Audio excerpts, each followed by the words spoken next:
Every time we turn around, it seems like Walker Jones and the Grove Collective is doing something else that leads the way. We'll tell you what they did this time in just a second. You are Locked On Ole Miss, your daily podcast on the Ole Miss Rebels, part of the Locked On Podcast Network, your team every day.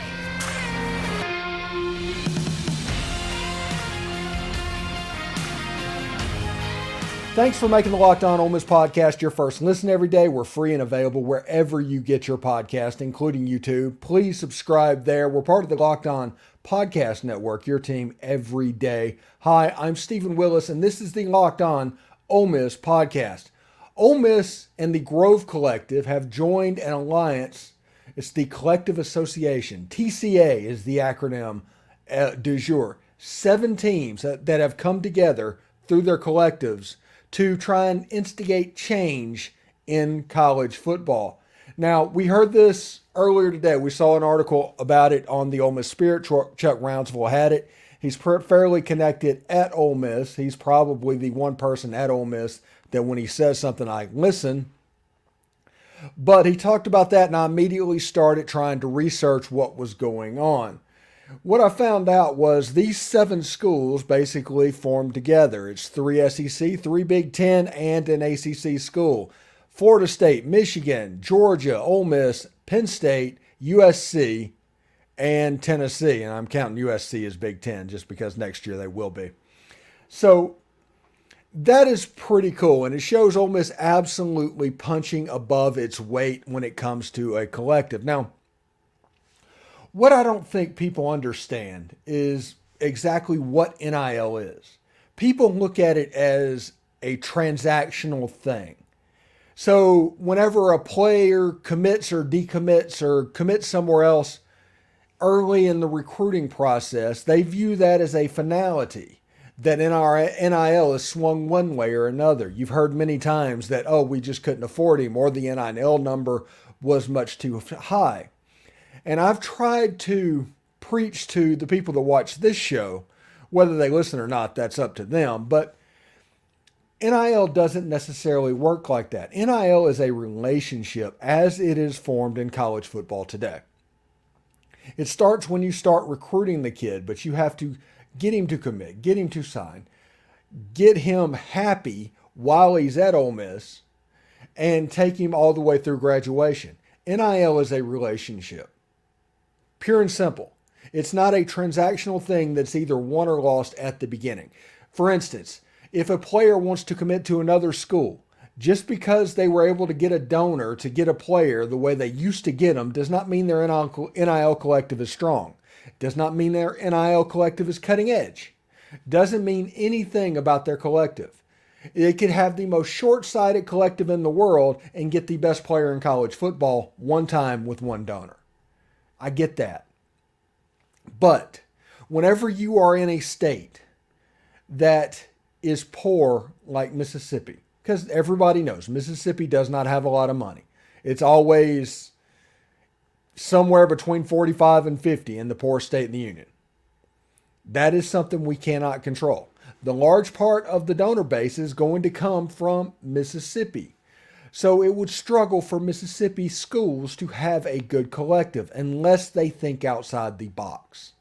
And Ole Miss has hired Walker Jones to run things over at the Grove Collective. He's an executive that has worked in the Ole Miss athletic department, went to the Under Armour company, like the Walmart, and I don't know. Okay. But he worked for Under Armour, and he became an outside the box thinker because Under Armour, as he said on our show a couple of weeks back, was the emerging industry at that time. So in order to get market share and attention away from Adidas and Nike, they had to go about things different ways. Walker Jones says he thinks that makes him perfect for his job at the Grove Collective because he is willing to think outside the box as well. Now, these collectives and all of these have been given a front row seat to how NIL has evolved. What started out as like, hey, this is an endorsement for a tractor company in Middle Nebraska has turned into something entirely different. I don't know what it is. Honestly, I don't care what it really is. I know that it needs to happen. I respect that it needs to happen. I do not need to see how the sausage is made, and I just want it to get done. That is my opinion, and that is probably the opinion of most fans. So this collective association of these 7 schools, 7 large schools, like, if you're on that list, you're a blue blood. And then the Grove Collective gets put on that list because Ole Miss, as much as we love them, is probably not considered a blue blood, but them being on that list is an important thing.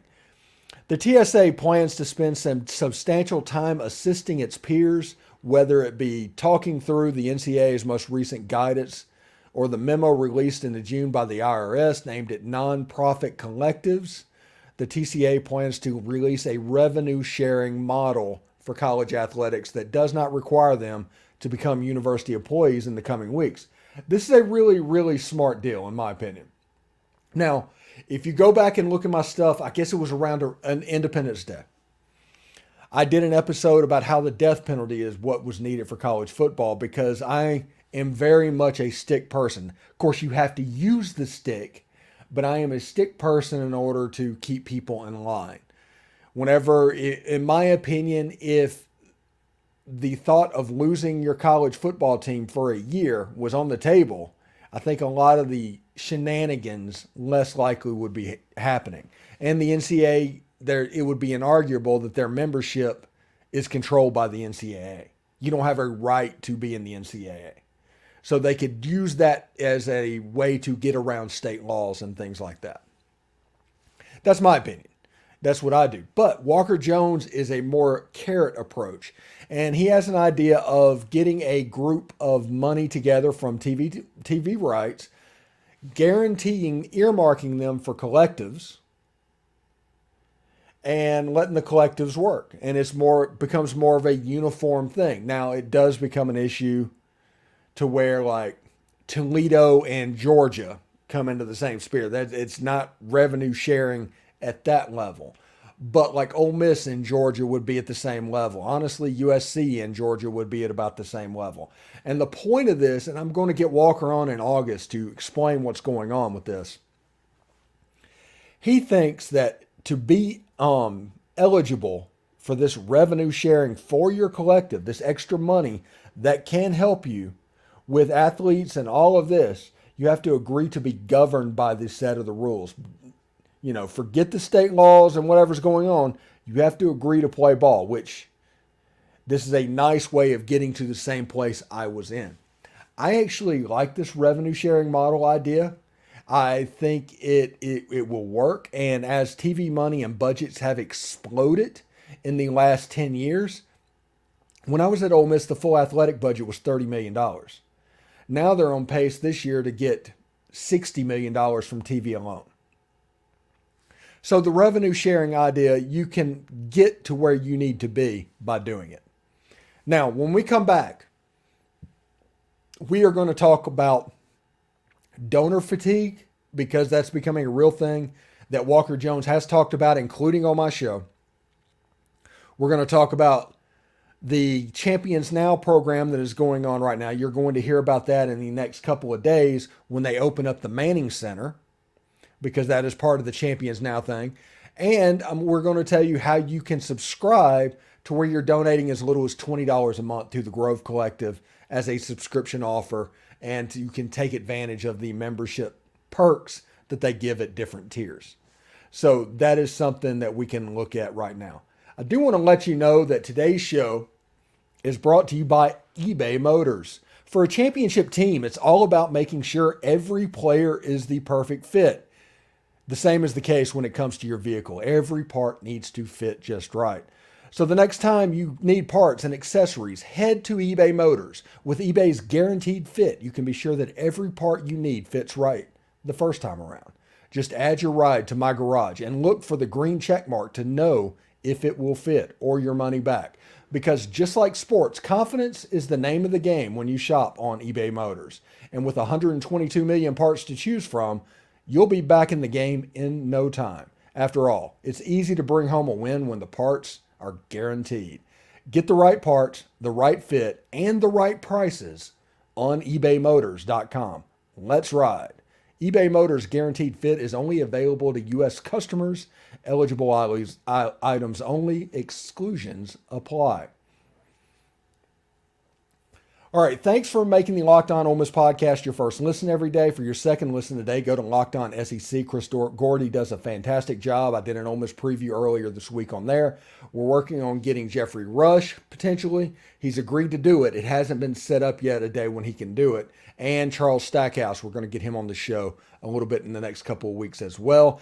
And we're pushing towards SEC Media Days. We're going to let this podcast marinate over the weekend, and then whenever we get back, we are ready to go. We'll have a great idea of what needs to be done as well. So, we're talking about the NIL collectives that Ole Miss is a part of, honestly. They joined the Collective Association. They're one of 7 collectives that are the founding members going into that. And the goal of this is to bring additional collectives in, build up the power, and institute kind of real life change when it comes to collectives. Not the Hail Mary of waiting for Congress to do something, and Congress is never going to do something. This is going to be too much of a hot button issue for anything to get done. So it's not going to get done. If the NCAA wants anything done, they need it done themselves. And the way to do that may be through this revenue sharing model. If not, it does give good, decent PR to the Grove Collective and these 7 collectives that are involved in this. Now, I'm sure there's other decent collectives out there, but these 7 are the founding members. Now, remember also, ambitious collectives, good collectives, all the people that are forward thinking like this, it doesn't mean they're necessarily rich collectives. That is not synonymous. Like, Texas A&M and Texas is not in this list. Why is that? Because they have interest in the status quo staying pat, honestly. If you want my opinion on it, that is what I have to say about that. Now, they're hoping that this collective association will have the little bit of the pull to get in the room with the NCAA to enact real change across its membership and kind of lobby through this group.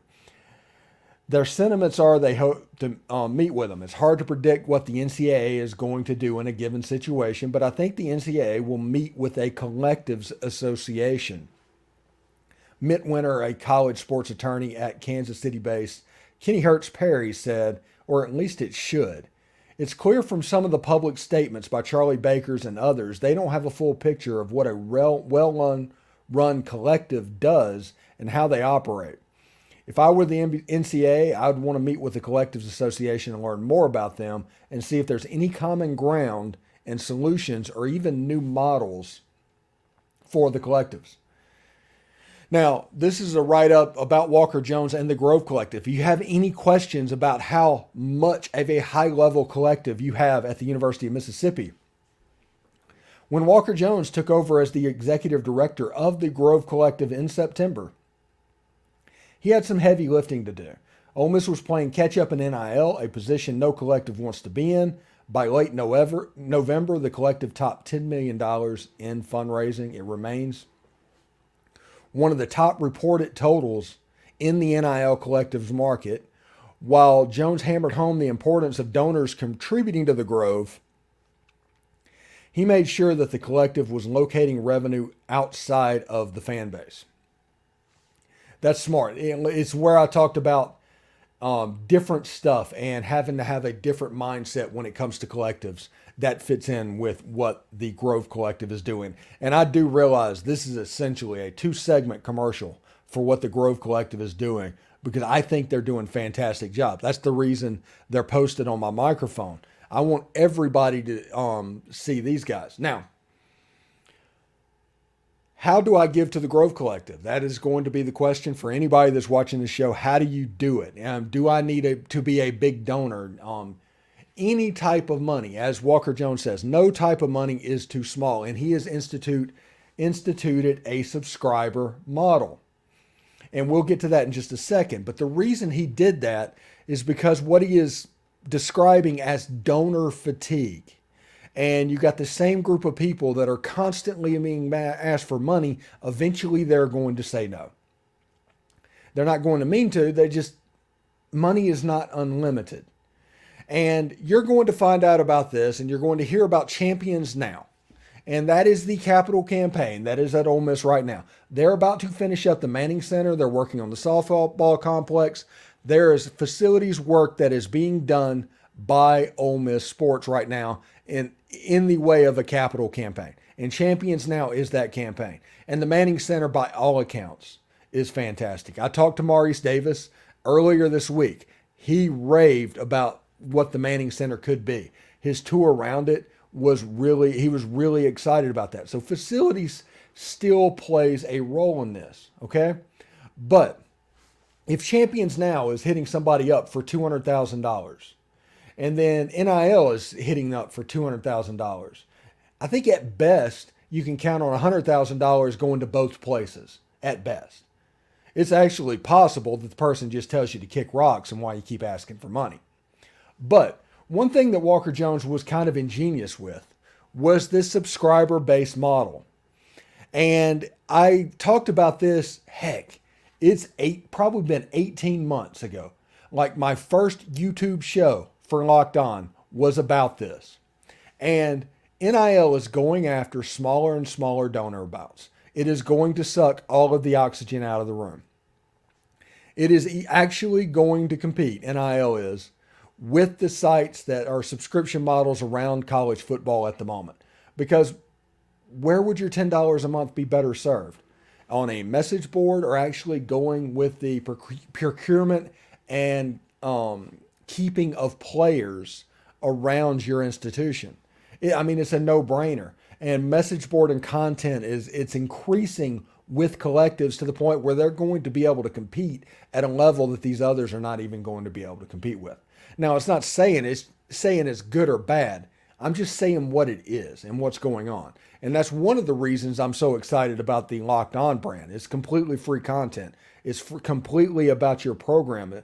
You listen, comments, commentary, perspectives. You get the full picture that you need to follow your college sports team. And as newsrooms are getting smaller and cutting coverage, Locked On is only doubling down on doing that.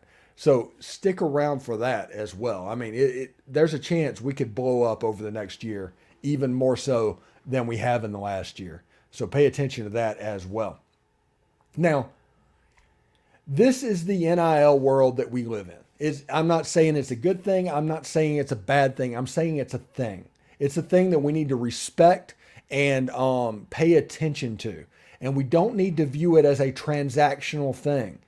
Too many times people look at it as a transactional thing. Heck, if you go back 2 weeks of time, you saw people crowing about a commitment that hasn't even signed and hasn't stayed in school. The NIL has not kicked in for that athlete, but they're crowing, talking about NIL money. It's the weirdest thing. So I've given this some tools, and I'm going to put up right now the website for them. thegrovecollective.com.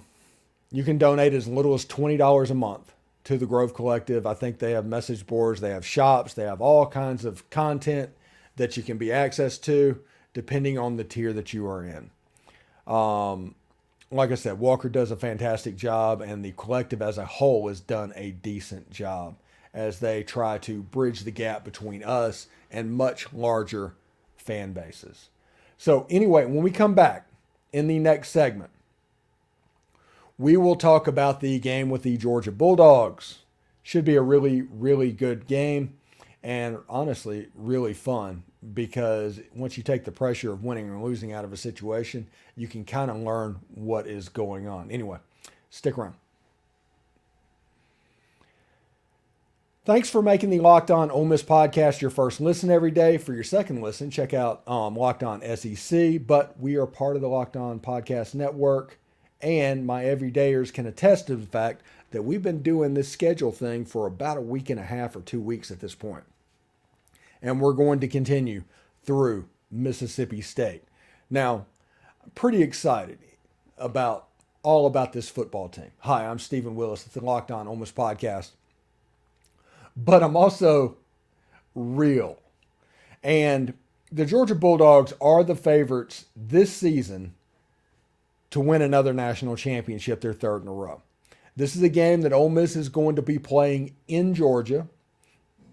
And there's honestly only one thing that's even in Ole Miss's favor, and we'll talk about that in a little bit, and that's the fact that they're the week before Georgia goes to Tennessee.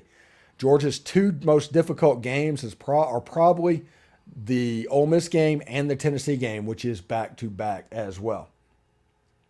Now, if you look at the offense, Stetson Bennett steps out, but Carson Beck is probably going to be the starting job, and whoever wins that job, they're going to be able to throw the ball to Brock Bowers, who is probably the best player in college football. And then they have Ladd McConkey, who was a no-star. People always talk about Georgia and five-star. Ladd McConkey was like a two-star that was rated after he signed, is starting on an SEC team and making plays. Now, you can't make a living off doing that. I'm just saying, teams that are really good have really good scouting facilities, and they handle things the right way. Georgia also dipped into the transfer portal at the receiver position for Ra Thomas from Mississippi State and Dominic Lovett from Missouri. Lovett was the alpha in Missouri's receiving room last year, even though Luther Burden was on that team. They're both expected to have large impacts this season on the team.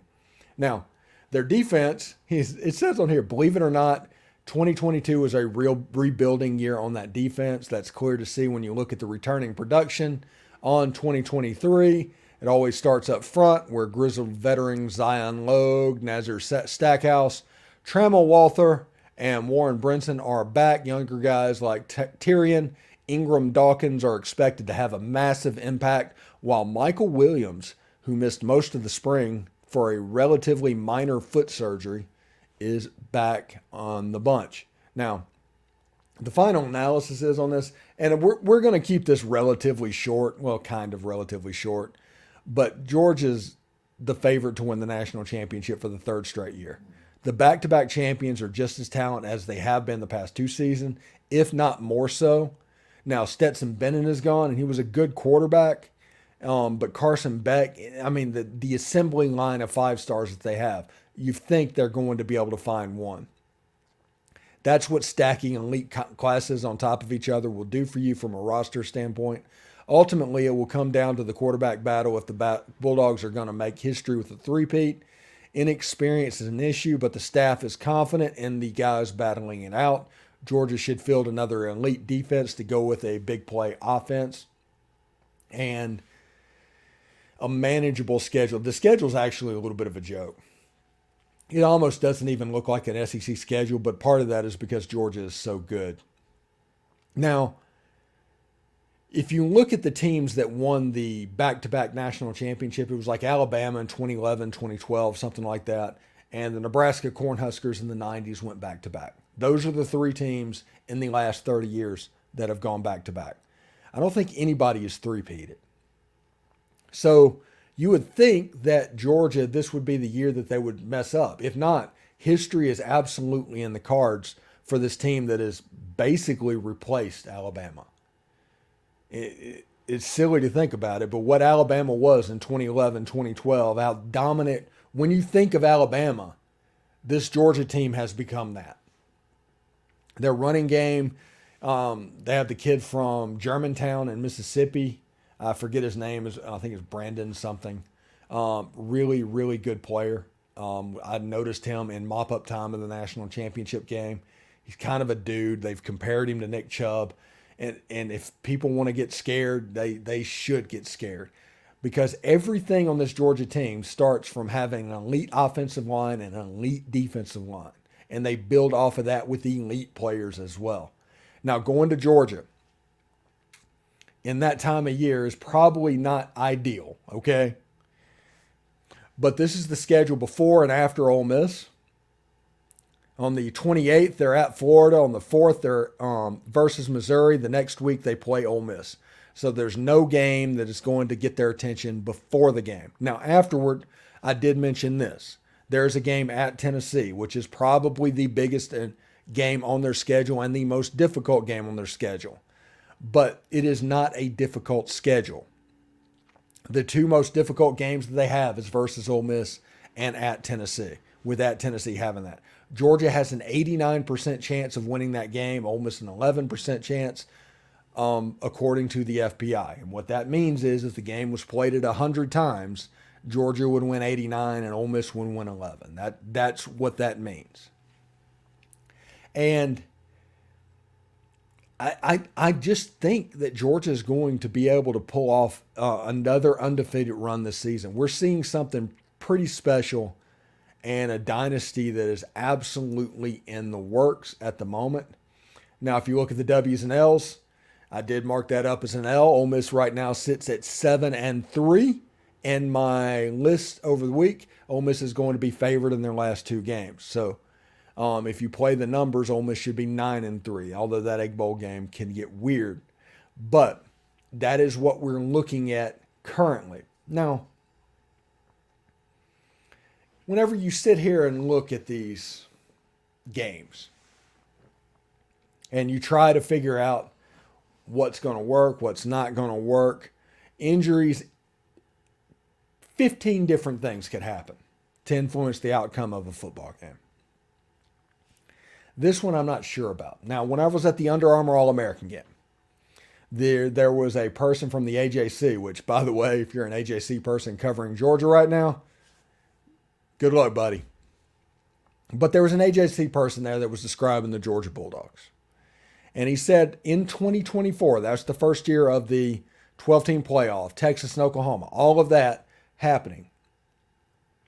When that happens, their whole defense will be top 100 players.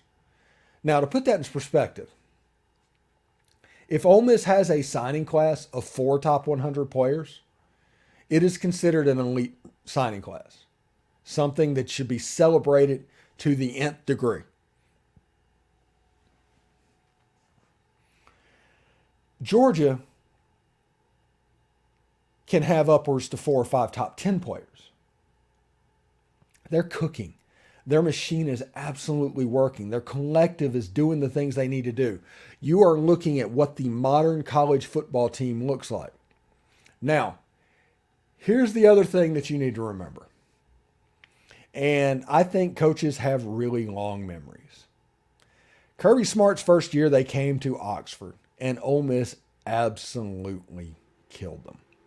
It was 42-0 at the end of the third quarter. Georgia scored 2 later touchdowns, but it was a bad look for the Georgia Dogs that day. Ole Miss completely waxed them up and down the field.